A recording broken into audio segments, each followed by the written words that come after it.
الموبايل بتاعك وسماعات الأذن بتوصلوا باستخدام الضوء، مش الضوء اللي عينك بتشوفه ولا حتى الضوء العادي اللي احنا متعودين عليه.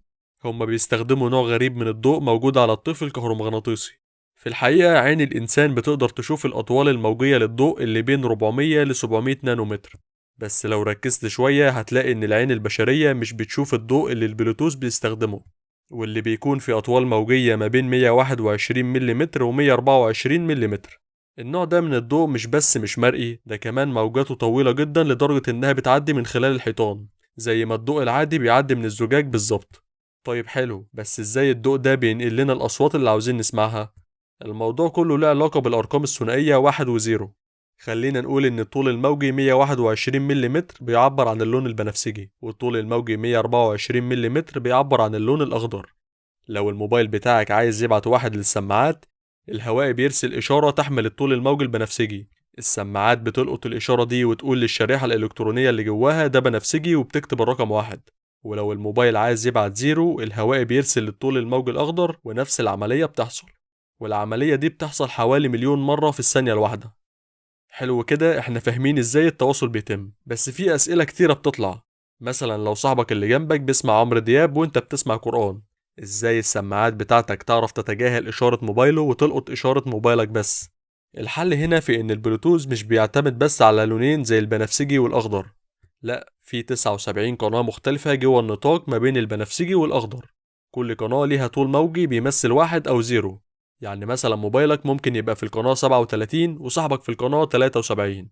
طيب لو في 158 جهاز شغالين في نفس المكان وعلى نفس القنوات، هنا هيبقى في تأخير كبير جدا في الإشارات. بس حتى مع كده السماعات بتاعتك هتقدر تشغل قرآن ازاي وهتتجاهل أي حاجة تانية؟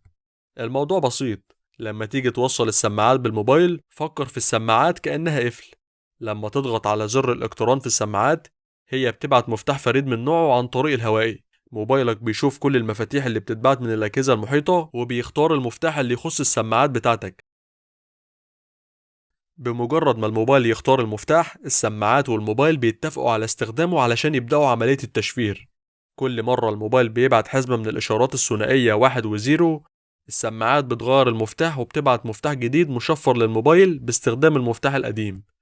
بالطريقة دي حتى لو السماعات لقطت إشارة من أجهزة تانية زي أغاني عمرو دياب من موبايل صاحبك، مش هتعرف تفهمها لأنها مش معاها المفتاح الصح. طيب ممكن تسأل، حد ممكن يحاول يتجسس على الإشارات بين الموبايل والسماعات؟ في الحقيقة المهندسين اللي صمموا البلوتوث لقوا حل عبقري للمشكلة دي. الموبايل والسماعات مش بيبقوا على نفس القناة طول الوقت، هما بيتنقلوا بين القنوات بشكل مستمر، وده بيحصل 1600 مرة في الثانية. فحتى لو حد كان يقدر يتنصت على الإشارات لحظة صغيرة جدا، مش هيقدر يعرف القناة اللي الأجهزة هتروح لها بعد كده.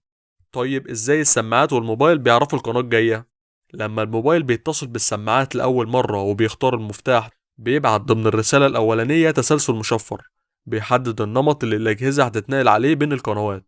بالطريقة دي الموبايل والسماعات هما الوحيدين اللي يعرفوا القناة الجاية. بس كده خلاص خلصنا.